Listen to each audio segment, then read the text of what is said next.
अलबेले किस्सों की दास्तां के सिलसिले शुरू हुए, बनके कहानियां कहानियां।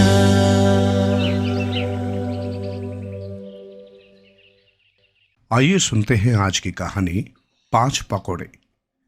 6 परिवारों का एक छोटा सा गांव था।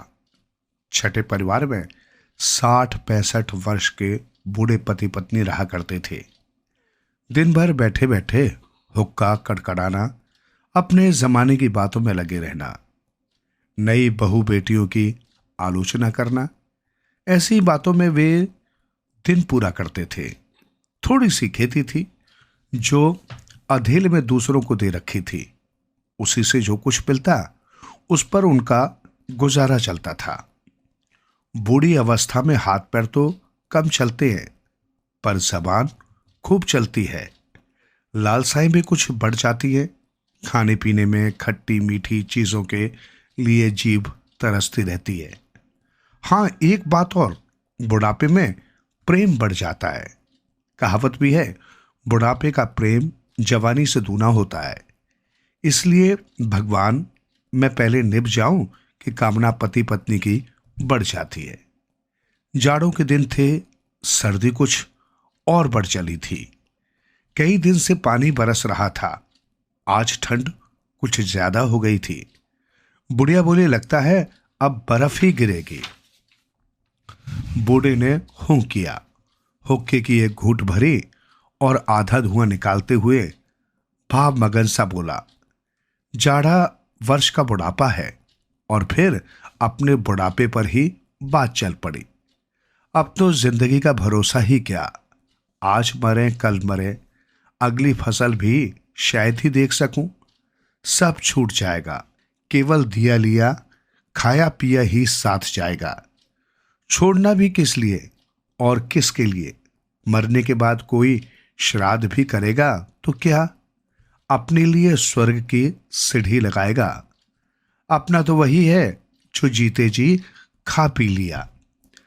तंबाकू पीसकर खांसते खांसते हुक्के को अलग रखकर बूढ़े ने फिर आगे कहा, देख तो, उड़द की दाल भी है। मेरी इच्छा पकोड़े खाने की है। बुढ़िया को थोड़ी सी दाल मिल गई। पकोड़े बना दिए गए। बुढ़िया ने बूढ़े को भोजन करने को कहा, पेट भरकर खा लो। गांव की प्रथा तू जानती ही है। बूढ़ा बोला, जब कोई नई चीज बनती है तो उसे थोड़ी थोड़ी गांव में भी बांटना पड़ता है। उस दिन गांव में भोला ने अरसे नहीं बांटे थे। कितना मन मैला हो गया था लोगों का। बुढ़िया कैसे मना करती। आखिर गांव के एक एक परिवार का नाम लेकर वो एक एक पकौड़ा अलग रखने लगी। गांव के अन्य 5 परिवारों के हिस्से तो एक एक पकौड़ा आ गया, पर उनके लिए एक भी न बचा। आखिर पकौड़े भी तो 5 ही बन पाए थे। रहने दो, बुढ़िया ने कहा, आज किसी को नहीं देते। दे भी कहां से? एक एक भी बांटे तो अपने लिए नहीं बचते। किसी को दें किसी को न दें, ये भी तो ठीक नहीं। गांव में फिर कभी बांट देंगे। बूढ़े ने बुढ़िया की बात मान ली। अब वे दोनों थे। बुढ़िया ने 3 पकौड़े बूढ़े की थाली में रख दिए और 2 अपने लिए बचा लिए। पर बूढ़े ने एक वापस डालते हुए कहा, तू एक और खा ले, मैं 2 ही खाऊंगा। बुढ़िया ने वो पकौड़ा फिर से बूढ़े की थाली में डाल दिया और बोली, तुम्हारी बड़ी इच्छा थी, एक और खा लो, मैं 2 ही खाऊंगी। दोनों अपनी बात एक दूसरे से मनवा लेना चाहते थे। एक दूसरे को वे बहुत प्यारे थे। जब बुढ़िया न मानी तो बूढ़े ने झुझलाकर कहा, अच्छा, एक को आधा आधा कर ले। पर बुढ़िया ने मना किया, आधा नहीं खाते, उससे तकदीर आधी हो जाती है और उम्र भी कम हो जाती है। अब कोई हल न था। 3 और 2 के ही हिस्से थे और 3 खाने को कोई तैयार नहीं था। जब 3 तू 2 में करते करते बहुत समय हो गया तो तय हुआ कि जो सुबह जल्दी उठेगा वो 3 पकौड़े खाएगा। पकौड़े रख लिए गए और दोनों सो गए। सुबह हुई, सूरज निकला, दिन बढ़ा, पर बुढ़िया और बूढ़े के दरवाजे बंद ही थे। दोनों में से एक भी न उठा। गांव वालों को संदेह हुआ। कल तक तो सुबह ही उठ जाते थे, खांसते रहते थे। किवाड़ों को उखाड़कर लोग अंदर गए। बुढ़िया और बूढ़ा चुप थे। लोगों से वे कहते भी क्या। सबने समझा कि वे मर गए हैं और मरघट ले जाने की बातें करने लगे। अंत में जब बूढ़े ने सोचा कि कहीं लोग उन्हें मरा जानकर मरघट न ले जाएं, बुढ़िया से बोला, अब तो उठ जा, तू 2 ही खाना, मैं 3 खा लूंगा। खाने की बात सुनते ही गांव वाले घबरा गए। उनमें से एक बोला, भूत बन गए, न जाने रात को कब मर गए थे। मुर्दों की रखवाली न करो तो वे भूत बन जाते हैं। दूसरा बोला, तू ठीक ही कहता है, देखना कैसा कहता था, तू 2 मैं 3 खाऊंगा। हम भी तो 5 ही परिवार हैं, हमें खाने को ही वो भूत कह रहा है। बस क्या था, सबके सब भाग निकले। अब बूढ़ा और बुढ़िया भी उठ खड़े हुए। अब गांव वालों की घबराहट और भी बढ़ी। उन्हें क्या पता था कि झगड़ा 5 पकौड़ों का था। आइए सुनते हैं असम की एक लोक कथा, सोने चांदी का पेड़। एक धनी किसान था। उसकी 2 पत्नियां थी। पहली पत्नी से उसकी एक लड़की थी और दूसरी से एक लड़का तथा एक लड़की। लड़के का नाम तेजा था और लड़की का तेजी। छोटी पत्नी पति की चहेती थी, इसलिए बड़ी पत्नी उसे और उसके बच्चों को नापसंद करती थी। एक दिन दोनों पत्नियां तालाब पर गईं। छोटी ने बड़ी से कहा कि जरा वो उसकी पीठ मल दे। अचानक बड़ी के मन में एक कुटिल विचार आया और उसने पीठ मलते मलते उसे तालाब में धक्का दे दिया और बोली, कछुआ बनकर यहीं रहो। इसके साथ ही छोटी पत्नी ने तुरंत एक कछुए का रूप ले लिया।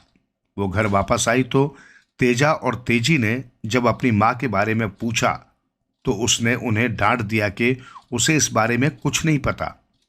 अगले दिन जब तेजा और तेजी तालाब के पास गाय चराने के लिए गए तो एक कछुआ तालाब से बाहर निकला और बोला, मेरे बच्चों, मैं तुम्हारी माँ हूँ।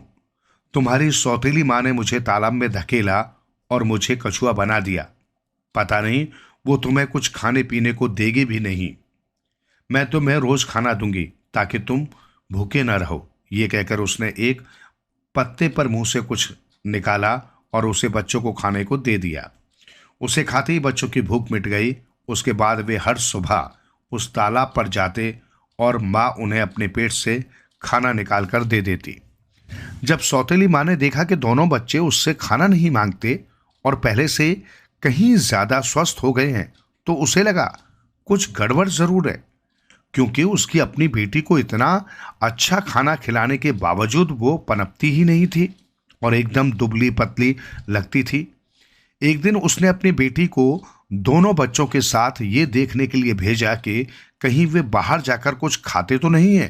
तेजा और तेजी ने अपनी सौतेली बहन को चकमा देने के लिए उससे दूर निकल गई एक गाय को लेने भेजा और खुद माँ से मिलने आ गए। वे पत्ते पर निकला भोजन खाने ही वाले थे कि तभी सौतेली बहन वहां आ गई। उसने कहा कि वो भी इस भोजन को खाना चाहती है। उसे भोजन बहुत स्वादिष्ट लगा, पर तेजा और तेजी को डर था कि अगर उसने अपनी माँ को बता दिया तो उनके लिए मुश्किल हो जाएगी। उन्होंने उसे ऐसा न करने की विनती की। घर पहुंचकर जब माँ ने बेटी को खाना परोसा तो उसने कहा कि उसे भूख नहीं है। ये सुन उसने उससे पूछा कि क्यों भूख नहीं है, तो उसे अपनी माँ को सच बताना पड़ा। रात को किसान की पत्नी ने अपनी चटाई के नीचे कुछ सूखे पत्ते रख दिए। जब वो करवट लेती तो पत्ते टूटते और उनसे आवाज निकलती। पति ने पूछा कि क्या हुआ, तो वो बोली, मेरे सारे शरीर में दर्द हो रहा है, कोई दवा हो तो दे दो। किसान ने कहा, बताओ कौन सी दवा चाहिए, तो वो बोली, इसका इलाज तो एक कछुआ ही है जो तालाब में रहता है, उसका मांस खाते ही मैं ठीक हो जाऊंगी। पति ने कहा, सुबह कछुए को अपने आदमियों से कहकर पकड़वा लूंगा। दोनों बच्चों ने जब ये सुना तो तालाब पर गए और अपनी माँ को सारी बातें बताई। वो बोली, वे मुझे जाल डालकर भी नहीं पकड़ सकेंगे, पर अगर तुम मुझे पकड़ोगे तो मैं पकड़ में आ जाऊंगी। वे काटकर मेरा मांस पकाएंगे और जब तुम्हें खाने को दें तो तुम पत्तल के नीचे बोटियां छिपा देना। बाद में उन बोटियों को पत्तल समेत तुम तालाब के पास गाड़ देना। उन्होंने वैसा ही किया जैसा कि उनकी मां ने कहा था। अगले दिन जहां बोटियां गाड़ी गई थी वहां सोने चांदी का एक पेड़ खड़ा था। लोग उस पेड़ को देखने के लिए एकत्रित होने लगे। राजा तक जब ये सूचना पहुंची तो उसने कहा कि इस पेड़ को उसके महल में लाया जाए, पर उसके सैनिक पेड़ को उखाड़ नहीं पाए। तेजा ने राजा से कहा, महाराज, मैं इस पेड़ को उखाड़ सकता हूं, पर आपको मेरी बहन से विवाह करने का वचन देना होगा। तेजा ये सब अपनी मां के कहने पर ही कह रहा था। राजा ने हामी भरी तो तेजा ने जड़ समेत पेड़ को उखाड़ दिया। राजा बोला, अभी तेरी बहन बहुत छोटी है, जब वो बड़ी हो जाएगी तो मैं इससे विवाह करूंगा। तेजा ने मां के कहे अनुसार राजा को एक चिड़िया और अनार का एक पौधा देते हुए कहा, महाराज, इन्हें अपने पास रखें, क्योंकि हो सकता है समय के साथ आप अपना दिया वादा भूल जाएं, तो जब चिड़िया बोलने लगे और अनार में फल आने लगे तो आप मेरी बहन से विवाह करने आ जाएं। राजा ने दोनों चीजें ले ली। वक्त गुजरता गया। एक दिन चिड़िया बोलने लगी और अनार पर भी फल आ गए, पर राजा को अपना वचन बिल्कुल भी याद न था। एक दिन उसे सुनाते हुए चिड़िया गाने लगी, इजर निजर परिल पक गए अनार, अब गिरा कि तब गिरा, भूला कैसे राजा, बड़ी हो गई तेजा बहना। गाना सुनकर राजा हैरानी से यहां वहां देखने लगा, पर उसे कुछ समझ नहीं आया। तो चिड़िया फिर उसके पास आकर गाने लगी, इजर निजर परिल पक गया अनार, अब गिरा के तब गिरा, भूला कैसे राजा, बड़ी हो गई तेजा बहना। राजा को एकदम पेड़ व अपना वचन याद आ गया। वो विवाह करने के लिए जल्दी से पूरी बारात के साथ गांव चल पड़ा। राजा की पहले ही 7 रानियां थीं। वे ये जानकर जल भुन गई कि राजा उनके लिए एक और सौत लेने जा रहा है। राजा जब तेजी से व्याहकर वापस आ रहा था और उसकी नाव को मल्हा घाट पर लगा रहे थे तो सबसे बड़ी रानी गाने लगी, यहाँ नहीं, यहाँ नहीं, यहाँ मत उतरो तेजी, ये घाट मेरा है, और ये दुष्ट तेजी। मल्हा ने नाव को दूसरे घाट पर लगाना चाहा तो दूसरी रानी गाने लगी, यहाँ नहीं, यहाँ नहीं, यहाँ मत उतरो तेजी, ये घाट मेरा है, और ये दुष्ट तेजी। इस तरह 7 रानियों ने तेजी को उतरने नहीं दिया। मल्हा नाव को दूर के एक तट पर ले गए। वहां राजा तेजी के साथ सुख से रहने लगा, पर सौतेली मां तो उसे दुख देने की योजनाएं अब भी बना रही थी। 1 साल बाद तेजी को प्रसव के लिए मायके आना पड़ा।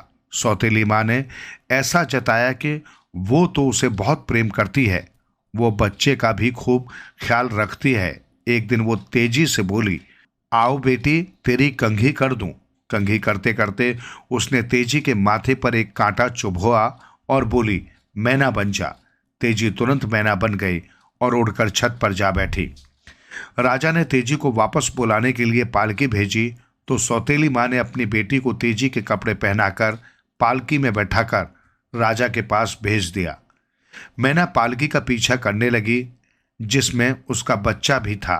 तेजी की सौतेली बहन उसके जैसी ही लगती थी और कपड़े भी उसके ही पहने थे, इसलिए राजा उसे पहचान न पाया। पर बच्चे को उसकी बहन कहाँ प्यार कर सकती थी, लेकिन राजा के सामने उसे संभालना उसकी मजबूरी थी। वो उसे दुलारती, वो फिर भी रोता ही रहता तो मैना गाने लगती, किसका बच्चा दुलारती कौन, इससे तो ये ज्यादा रोता। मैना का गाना सुन राजा असमंजस में पड़ गया। मायके जाने से पहले तेजी अपने करघे पर कोई कपड़ा बुन रही थी जो बीच में ही अधूरा रह गया था। सौतेली बहन ये सोचकर कि राजा को उस पर शक न हो जाए कपड़ा बुनने बैठी तो मैना बोली, किसका करघा बुनती कौन, धागे तोड़ेगी उलझाएगी मुई। राजा को अब कुछ कुछ संदेह होने लगा। राजा ने अपने दोनों हाथों में एक एक लड्डू लिया और मैना से कहा, इनमें से एक लड्डू भूख का है और एक प्यास का। अगर तुम वास्तव में मेरी अपनी हो तो भूख के लड्डू को खाओ, मैना ने उसके हाथ पर आकर भूख के लड्डू पर चोंच मारी। राजा ने जब उसे सहलाया तो किसी सख्त चीज पर उसका हाथ पड़ा। वो कांटा था जिसे उसने खींचकर निकाल दिया। तेजी अपने असली रूप में उसके सामने आ गई। तेजी से सारा सच सुनकर राजा ने आज्ञा दी कि सौतेली बहन को मार दिया जाए, उसका मांस व चर्बी एक पीपे में रखे जाएं और दूसरे पीपे में हाथ पैर तथा तीसरे में उसका खून। फिर उसने वे पीपे सौतेली माँ के पास भिजवा दिए। उसने हिदायत दी कि पहले वे तेजी की सौतेली माँ को मांस व चर्बी का पीपा दे और कहें कि ये हिरण का मांस है। बाकी दोनों पीपे सुबह वापस आने से पहले वहीं छोड़ जाएं। पीपे देख सौतेली माँ ने सोचा कि उसकी बेटी ने उसके लिए उपहार भिजवाए हैं। उसने फटाफट मांस पकाकर सबको खिलाया, खुद भी खाया और चर्बी से दीप जलाए। सबके सोने के बाद राजा के सेवक गाने लगे। सगे ने उसे पकाया, सगे ने परोसा, सबने मिलकर उसे खाया। सगे की चर्बी से उन्होंने दीप जलाए, आंगन उजाले से नहाया। गाना सुन सौतेली माँ ने पूछा कि ये क्या गा रहे हो? तो वे बोले, बस कुछ खास नहीं, ऐसे ही जो मन में आया कह दिया। सुबह सौतेली माँ को घर के बाहर 2 पीपे रखे दिखाई दिए तो वो बहुत खुश हुई कि इतने सारे उपहार उसकी बेटी ने भेजे हैं। उसने जैसे ही उन्हें खोला और उसमें अपनी बेटी के हाथ पैर व खून देख वो सकते में आ गई। उसे समझ आ गया कि रात को स्वाद ले लेकर उसने जो मांस खाया था वो उसकी बेटी का ही था। उसके दुख की कोई सीमा नहीं रही। वो चित्कार करने लगी। उसे अपने किए का फल मिल गया था और तेजी को फिर से राजा का प्यार व सम्मान मिला। आइए सुनते हैं असम की एक लोक कथा, भविष्यवक्ता। एक गांव में किसी समय में फॉरिंग नामक एक किसान रहता था। उसकी पत्नी बहुत स्वार्थी थी। उनके कोई औलाद नहीं थी। माघ का महीना चल रहा था और हल्की बूंदाबांदी हो रही थी। फॉरिंग सुबह बहुत जल्दी उठ गया और अपनी पत्नी से बोला, आज आसमान पर बादल छाए हुए हैं। मेरा मन पीठा राइस के चावल के पुए खाने को कर रहा है। क्या तुम मेरे लिए बना सकती हो? मैं चावल नहीं खाना चाहता, पत्नी बोली। पर चावल के पुए बनाने के लिए 12 धान चिपचिपी किस्म का एक चावल कहाँ है? अनगार में धान है ही नहीं। लगता है मुझे अब तो चावल के पुए खाने को मिलेंगे ही नहीं, पति बोला। पत्नी ने कहा, तुम बाहर जाकर देखो कि किसी घर में 12 धान कूटकर निकाला गया है, किसी से थोड़ा मांग कर ले आओ। पति कुछ देर तक कुछ सोचता रहा और फिर उसने एक योजना बनाई। उसने अपने शरीर पर खुरदुरी ऊनी शॉल लपेट ली और बाहर चला गया। ये देखकर कि पड़ोसी के यहाँ 12 धान कूटा जा रहा है। फॉरिंग उसके घर गया और पड़ोसी से यहाँ वहाँ की बातें करने लगा। वो काफी देर तक वहीं बैठा बातें करता रहा। इस बीच चावल को उनके डंठलों से अलग किया जा चुका था। पड़ोसी ने चावल झाड़कर एक तरफ रख दिए। तब फॉरिंग बहुत तेज दर्द होने की बात कह धान के ढेर पर लेट गया। 12 धान के दाने बहुत ही बारीक बालियों से ढके थे, जिसके कारण चावल के दाने शॉल में चिपक गए, जिसकी सतह खुरदरी थी। घर जाने से पहले फॉरिंग 3-4 बार चावल के ढेर पर अल्टा पलटा और असहनीय पीड़ा में होने का दिखावा करता हुआ घर चला गया। उसने घर पहुंचकर उस शॉल को झाड़ा और उसमें से टोकरी भर 12 धान निकल आया। पत्नी ने उन्हें उबाला, फिर सुखाकर सूखे हुए दानों में से उनका छिलका निकाला। फिर चिपचिपे चावलों को उसने पीसा। खाना बनाने के बाद शाम को पति को खाना देने के बाद वो पुए बनाने बैठी। रात होने के कारण फॉरिंग सोने चला गया। पत्नी ने 12 पीठा तैयार किए और उन्हें बांस की एक ट्रे में रख दिया। फिर उसने काफी सारे पीठा खा लिए और बाकी बचे पीठा एक कटोरी में रख दिए। सोने से पहले उसने अपने पति को जगाकर कहा, मैंने पीठा तैयार कर दिया है, पर मेरी एक शर्त है। जो भी सुबह सबसे पहले उठेगा वो 1/3 पीठा खा लेगा और जो बाद में उठेगा उसे 2/3 पीठा मिलेगा। फॉरिंग उसकी बात मानकर सो गया। अगली सुबह कोई भी उठने को तैयार नहीं था। सूरज निकल आया था। फिर भी दोनों सोने का नाटक करते हुए खर्राटे ले रहे थे। आखिरकार फॉरेन को लगा कि वो अपने खेत पर किए जाने वाले काम की अवहेलना कर इस तरह सोया नहीं रह सकता। उसे तो खेत पर जाना ही होगा। उसे अपने से पहले उठते देख पत्नी ने कहा, तुम्हें केवल 1/3 पीता ही मिलेगा। ठीक है, तुम 2/3 खा लो, पति ने कहा। फॉरेन रसोई में गया और ये देखकर हैरान रह गया कि वहां तो केवल कुछ ही पीता है। उसने पत्नी से पूछा, बाकी पीता कहाँ है? इतने सारे धान से इतने कम पीता तो नहीं बन सकते हैं। अचानक उसकी नजर दीवार से लटकती बांस की ट्रे पर गई और उस पर पीता के निशान नजर आ रहे थे। उसने उन्हें गिना तो पाया कि वे बहुत सारे थे। वो पत्नी से कुछ कहे बिना बाहर आकर बैठ गया।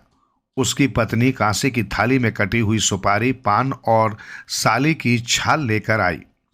उसे लेते हुए फॉरेन ने एक कहावत सुनाई, हल से अपने भविष्य को घड़ो, बुरी आत्माओं को डंडे से मार दूर भगाओ। किसी ने बहुत सारे पीता खा लिए, क्या मालूम किसने।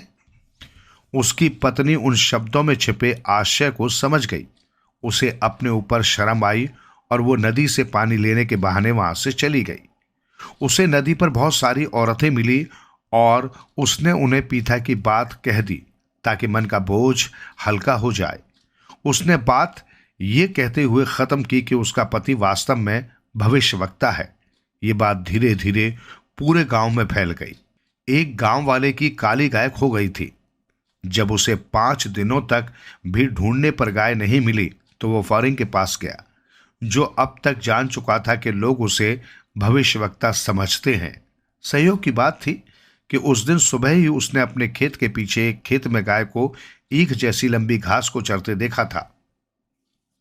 इसलिए फॉरेन ने उस आदमी से कहा, मेरे खेत के पीछे जाओ, वहां तुम्हें तुम्हारी गाय मिल जाएगी। उस आदमी को वहां जाते ही अपनी गाय मिल गई। उसके बाद तो हर तरफ ये चर्चा होने लगी कि वो भविष्यवक्ता है। ये खबर राजा के पास भी पहुंची। सहयोग की बात थी कि राजा का एक कीमती सोने का हार खो गया था, जिसकी कीमत 100,000 सिक्कों के बराबर थी। राजा ने हर जगह उसे ढूंढा पर हार कहीं नहीं मिला। जब राजा को फॉरेन के बारे में पता चला तो उसने उसे बुलवाया। वो बहुत डर गया कि अगर वो हार नहीं ढूंढ पाया तो राजा कहीं उसे मृत्यु दंड न दे दे। उसे समझ नहीं आ रहा था कि वो क्या करे। इसलिए ईश्वर पर अपने भाग्य को छोड़कर वो राजा के सामने जाकर उपस्थित हो गया। राजा ने फॉरेन का स्वागत किया और सेवकों से उसका सत्कार करने को कहा। फॉरेन को स्वादिष्ट भोजन परोसा गया। राजा की 2 रानियां थी। एक का नाम मदोई था और दूसरी का हदोई। हदोई ने ही हार चुराकर उसे कहीं छिपा दिया है। ये जानकर कि एक भविष्यवक्ता आया है, वो बुरी तरह से घबरा गई कि कहीं वो पकड़ी न जाए। इसलिए वो उस कमरे के पास जाकर खड़ी हो गई जहां बैठा फॉरेन खाना खा रहा था और दीवार के छेद से झांकने लगी। फॉरेन भी बुरी तरह से डरा हुआ था। जब उसने अपने सामने रखे पके चावल व दही को रखे देखा तो वो जोर से खुद से बोला, ओह दोही, आज अच्छे से खा लो, क्या पता राजा कल क्या करे। जब होदोई ने ये सुना तो उसने सोचा, इस भविष्यवक्ता को तो पता चल गया है कि चोरी मैंने की है। वो उसके पास आई और बोली, हे भविष्यवक्ता, इस राज को किसी को मत बताना। तुम जो चाहोगे मैं तुम्हें दूंगी। फॉरेन को तुरंत समझ आ गया कि हदोई ही चोर है। वो रानी से बोला, मैं ये राज किसी को नहीं बताऊंगा, पर आप तुरंत हार को लाकर राजा के आभूषणों के डब्बे में रख दो। रानी ने ऐसा ही किया। अगले दिन राजा ने उसे बुलाया और उससे कहा कि वो चोर का नाम बताए। भविष्यवक्ता राजा के सामने सिर झुकाते हुए बोला, मुझे नहीं लगता कि आपका हार चोरी हुआ है, वो आपके आभूषण के डब्बे में ही रखा हुआ है। राजा ने तुरंत अपना डब्बा मंगवाया। जब उसे खोला गया तो हार उसमें ही रखा हुआ था। ये देख सब आश्चर्यचकित रह गए। राजा ने फॉरेन को अपना दरबारी बनाकर उसे जमीन, धन और अन्य वस्तुओं से सम्मानित किया। एक दिन राजा ने फॉरेन टिड्डे को अपने हाथ में पकड़ा और फिर भविष्य वक्ता से पूछा, बताओ मेरी मुट्ठी में क्या है। भविष्यवक्ता समझ गया कि अब तो उसकी असलियत राजा के सामने आ जाएगी, इसलिए दुखी स्वर में बोला, एक को मैंने गिनकर जाना, दूसरे को देखकर दो दो ही कहते हुए हार ढूंढा। अब फौरिंग तुम्हारे जीवन का अंत आ गया है। राजा को उसका नाम नहीं पता था। उसने सोचा कि फौरिंग से उसका मतलब टिड्डे से था। राजा ने टिड्डे को छोड़ दिया और फौरिंग को अपने राजसी वस्त्र उपहार में दे दिए। एक दिन राजा ने अपनी मुट्ठी में नील कमल की जड़, सेलुक जिसे खाया जाता है, को छिपाते हुए उससे पूछा, बताओ मैंने अपनी मुट्ठी में क्या छिपाया हुआ है। घबराया हुआ फौरिंग बुदबुदाया, स्वर गोड़े, बारे पोटी, सोलोकू, यानी हर बार मैं किसी न किसी तरह से बच जाता हूं। राजा ने इसे इस कहावत के रूप में सुना, बुरे पाती जीलुक, यानी मुझे हर बार डुबकी लगाने पर नील कमल की जड़ मिलती है। राजा ने एक बार फिर भविष्यवक्ता को सोने चांदी के उपहार दिए और उसे शाही भविष्यवक्ता नियुक्त कर दिया। आइए सुनते हैं असम की ये लोक कथा, बेटा जो देर से पैदा हुआ। एक युगल था जिनके यहां वृद्धावस्था में एक पुत्र का जन्म हुआ, पर वृद्ध को समझ नहीं आ रहा था कि वो अपने बेटे का नाम क्या रखे। तब वो नाम का चयन करने के लिए एक ज्योतिषी के पास गया। ये जानकर के पुत्र का जन्म वृद्धावस्था में हुआ है, ज्योतिषी ने उसका नाम नोमोल रख दिया। वृद्ध आदमी ने उसे एक शॉल व चांदी का सिक्का उपहार में दिया। कहीं वो नाम न भूल जाए, इस आशंका से वृद्ध वापस जाते हुए बार बार नौमोल नौमोल बोलता जा रहा था। रास्ते में नौमोल बदलकर नेमेल हो गया। जब वो नदी के तट से गुजरा तो वहां एक व्यापारी ने तट पर अपनी नाव बांध रखी थी। जैसे ही वृद्ध आदमी व्यापारी की नाव के पास पहुंचा, व्यापारी ने नाविक को नाव खोलने का आदेश दिया। नाविक जैसे ही ऐसा करने लगा कि उन्होंने वृद्ध आदमी को नेमेल नेमेल, जिसका अर्थ उनकी भाषा में होता था कि नाव में मत जाओ, बोलते सुना। ये सुन नाविक ने व्यापारी से कहा कि ये वृद्ध आदमी ने हमें नाव के पाल खोलने के लिए मना किया है। व्यापारी ने वृद्ध आदमी को बुलाया और उससे इसकी वजह पूछी। वृद्ध आदमी को लगा कि अगर उसने व्यापारी की बात का जवाब दिया तो हो सकता है कि वो तब नाम भूल जाए, इसलिए वो लगातार नेमेल नेमेल ही उच्चारता रहा। व्यापारी ने गुस्से में कहा, इतने लंबे समय तक यहां रहने के बाद मैंने नाविक को नाव खोलने का आदेश दिया, पर न जाने कहां से ये बदनसीब आदमी आ गया और मेरी शुभ यात्रा में बाधा डाल रहा है। इसके हाथ इसके पीछे बांध दो और इसकी खूब पिटाई करो। पिटने के बाद वृद्ध आदमी नेमिल भूल गया और उसकी जगह नौबोर होल बोलता बोलता चलने लगा। इन शब्दों का अर्थ होता है छैल छबीला। उसी समय एक आदमी खूब सज धज कर शानदार कपड़े पहने वहां से निकला। उसे लगा कि उसका मजाक उड़ाया जा रहा है, क्योंकि उसने बहुत तड़क भड़क वाले कपड़े पहने हुए थे।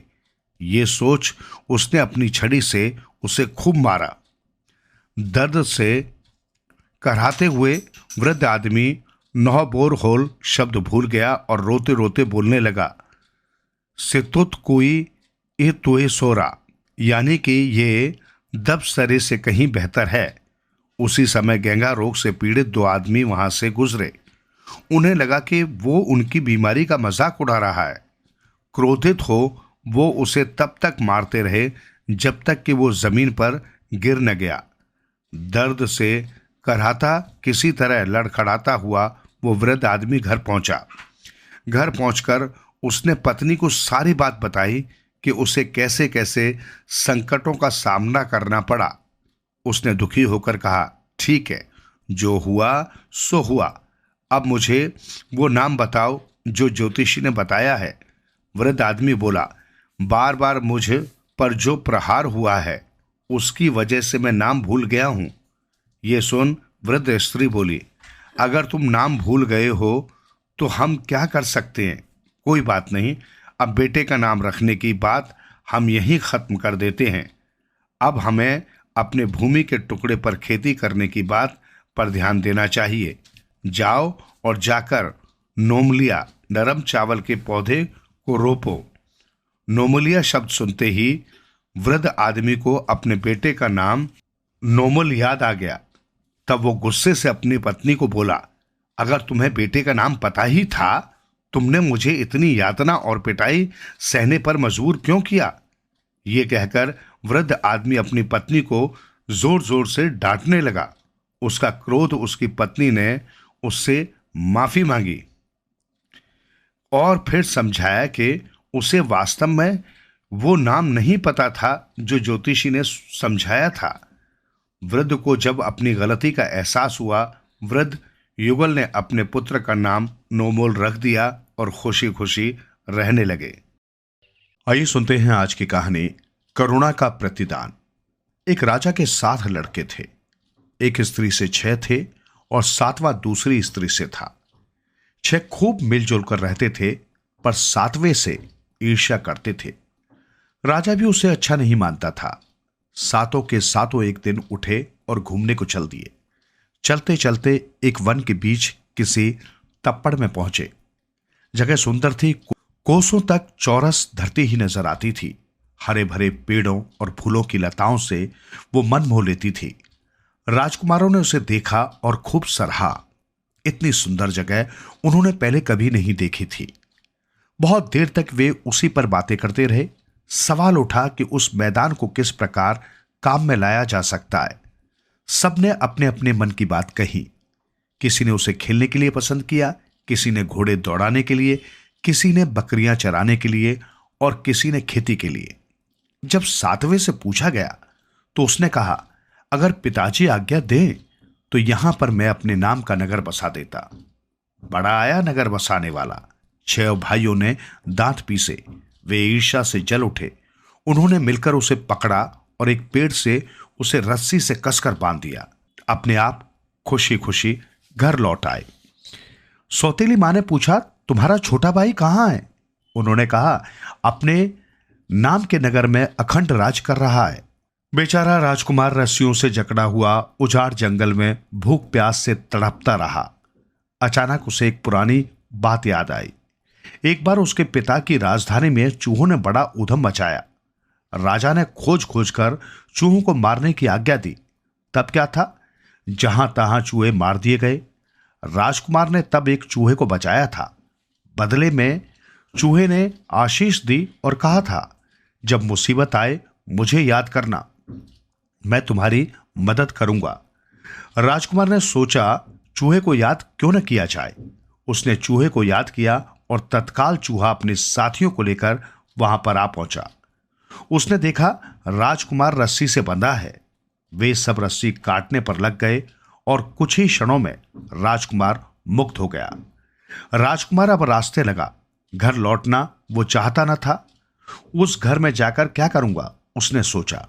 अब वो ऐसे ही चला जा रहा था। चलते चलते रास्ते में रात पड़ गई। एक पीपल के पेड़ के नीचे वो सो गया। तभी महादेव पार्वती जी उधर से गुजरे। पार्वती जी ने उसे देखा और दया से भर आई। वे महादेव से बोली, तुमने इसे कितना भाग्यहीन बनाया। महादेव पहले कुछ चिढ़े, फिर बोले, आप व्यर्थ के झगड़े में पड़ती हैं पार्वती जी। मृत्युलोक में सब अपने कर्मों का फल भुगत रहे हैं। पार्वती जी कब मानने वाली थी, जगत माता जो ठहरी। महादेव उन्हें अच्छी तरह जानते थे। बोले, अच्छा, रात को इस पेड़ पर एक चिड़िया आएगी। अगर वो उसे मार दे तो उसके पेट में से एक अंगूठी निकलेगी। वो अंगूठी इसकी जो भी कामना हो पूरी कर सकती है। राजकुमार ने सुना और उसके चेहरे पर आशा की एक रेखा खिंच आई। रात को जैसा कि उसने सुना था, पक्षी आया। राजकुमार ने उसे मार डाला और पेट फाड़कर अंगूठी निकाल ली। उसने अंगूठी हाथ में ली और उसे लेकर फिर उसी मैदान की ओर चल दिया। उसने अंगूठी निकाली और मैदान के बीच रखकर अपनी इच्छा प्रकट की। 4 वीर प्रकट हुए और देखते ही देखते वहां पर एक शानदार नगर तैयार हो गया। राजभवन, रानीवास, हाट बाट, किसी की कमी न रह गई। राजकुमार मौज से रहने लगा। 6 भाई उसकी ताक में थे ही। उन्होंने अपने गुप्तचर भेज रखे थे। मालूम हुआ कि वहां पर एक सुंदर नगर बस गया है। बस क्या था, 6 भाई मिट्टी पानी हो गए। आखिर उन्होंने एक दूती बुलाई जो स्वर्ग को पाताल कर देती थी और पाताल के गारों को स्वर्ग के तारे। दूती के लिए एक इशारा ही काफी था। लड़के का वेश धारण कर वो नगर को चल दी। रास्ते में उसने नगर का भेद मालूम किया और किसी तरह रानीवास में चली गई। फिर वो स्त्री बन गई। जाते ही उसने राजकुमार की रानी को खोजा और उसे अभिवादन किया। तू मेरी भतीजी है। रानी असमंजस में पड़ गई कि ये भतीजी वाली कहां से आ गई, किंतु दूती ने उसे बातों ही बातों में इस प्रकार घुमा फिरा दिया कि उसे पूछताछ का मौका ही न दिया। रानी ने कहा कि मैं पहचानती नहीं, तो उसने उसे खरी खोटी सुना दी। हां, अब तू क्यों पहचानेगी, रानी जो बन गई। जमाने की तासीर है। रानी सकुचाई होगी यह भी कोई, उसने सोचा, और न पहचान सकने की क्षमा मांगते हुए उसने उसका यथेष्ट सत्कार किया। अब क्या था, दोनों फूफी भतीजी मौज से रहने लगी। दिन भर फूफी गप्पे लगाती और भतीजी सुनती जाती। दिन कटते गए। दूती रानी को विश्वास में ले आई। एक दिन दूती ने बातों ही बातों में पूछा, भतीजी, यहां पहले कोई नगर न था, यह नगर कैसे बसा। फूफी, ये तो मैं नहीं जानती, पर राजा आएंगे तो उनसे पूछूंगी। रानी बोली, अरे ऐसे मत पूछना। दूती ने कहा, वे पूछने से नहीं बताएंगे तो तू पेट में पीड़ा बता देना। दूती ने तरकीब बताई, कहना मैं मरती हूं, पर मरते हुए एक बात तो बता दो। रानी को उसने पूरी पट्टी पढ़ा दी। संध्या को राजा महल लौटा। भतीजी पहले से ही पलंग पर लेटी थी। राजा को आते देखकर रानी ने खूब चीखना कराना शुरू कर दिया। मैं मर गई, हाय मैं मर गई, उसने कहा। होशियारी से राजकाज चलाना। राजकुमार के दुख की सीमा न रही। उसकी आंखों से आंसू छलछला आए। तुम दुखी न हो स्वामी, रानी बोली। मुझे सिर्फ एक बात का दुख है कि दूसरे लोक में कोई मुझे पूछेगा तो क्या बताऊंगी। क्या, राजकुमार ने पूछा।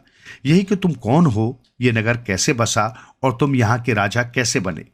राजकुमार ने पहले इधर उधर देखा, फिर कहा, ये जानकर क्या करोगे, ये सब मेरी इस अंगूठी की करामत है। दूती ये सब बाहर खड़ी सुन रही थी। अच्छी शुरुआत आधा काम करने के बराबर होती है। वो खुश थी। भतीजे के लिए अब उसने नए जाल गढ़ने शुरू किए। भतीजी को भी अब उसकी बातों में नमक मिर्च का सा मजा आने लगा।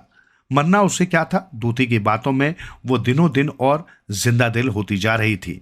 अंगूठी की बात भी उसने दूती से कह दी। दूती ने सारी बात ऐसे सुनी जैसे उसने पहले सुना ही न हो। साथ ही बात को आगे बढ़ाने का अच्छा मौका समझकर उसने कहा, बोली, राजा लोग लापरवाह होते हैं और उनकी डोर होती है मंत्रियों के हाथ में। अंगूठी अगर राजा के हाथ से किसी ने निकाल ली तो ऐसी चीजें कहीं ऐसे रखी जाती हैं। तुम्हारे 10 शत्रु होंगे, 10 मित्र। अंगूठी को तुम्हें रखना चाहिए। दिन गया। विश्राम की घड़ियां लौटी। राजकुमार अपने शयन कक्ष में आया। रानी ने सीखी सिखाई बातें कही। राजकुमार उसे बहुत प्यार करता था। वो प्राण भी मांगती तो शायद वो विरोध नहीं करता। आखिर अंगूठी उसने उसे दे ही दी। रानी के पास अंगूठी आई। फिर वही हुआ जो बहुत समय से होने को था। दूती ने रानी की नजर बचाकर रात में अंगूठी निकाल ली और अपनी उड़न खटोली पर बैठकर चल दी। उधर अंगूठी के साथ ही राजकुमार का राजपाट भी चल दिया। फिर जैसे पहले थे रह गए वैसे ही। न नगर रहा, न वो ऐश्वर्य। अब वो माया ही न थी। राजकुमार ने अपने को उसी तरह पेड़ पर कसा बंधा पाया। न जाने कैसे सुबुद्धि आई। उसने फिर चूहे को याद किया। चूहा अपने साथियों सहित आ उपस्थित हुआ। राजकुमार ने सारी बातें सुनाई और चूहा एक बार फिर चल दिया। चलते चलते वो 6 भाइयों के राज में पहुंचा। इधर उधर खोज करने पर आखिर उसने बड़े राजकुमार के पास अंगूठी देख ली। दिन में तो वो अंगूठी को पहन लेता था, पर रात को सोते वक्त दांतों के बीच दबा लेता था। वहां से अंगूठी निकालना सरल काम न था। आखिर चूहा राजकुमार के बिस्तर पर पहुंचा और पास जाकर उसने उसकी नाक में अपनी पूंछ डाली। बड़ा राजकुमार चौंका। उसे खांसी हो आई। अंगूठी तत्काल मुंह से नीचे गिर पड़ी। चूहे ने अंगूठी उठाई और चल पड़ा। चूहा अपने राजकुमार के पास आया। अंगूठी फिर उसी मैदान में रखी गई। फिर वहां वैसा ही नगर बस गया। वही पुराना ऐश्वर्य लौट आया। पहले की सी जिंदगी मुस्कुराई। राजकुमार ने एक बार फिर कृतज्ञता प्रकट की और चूहे को अपना मंत्री नियुक्त कर दिया।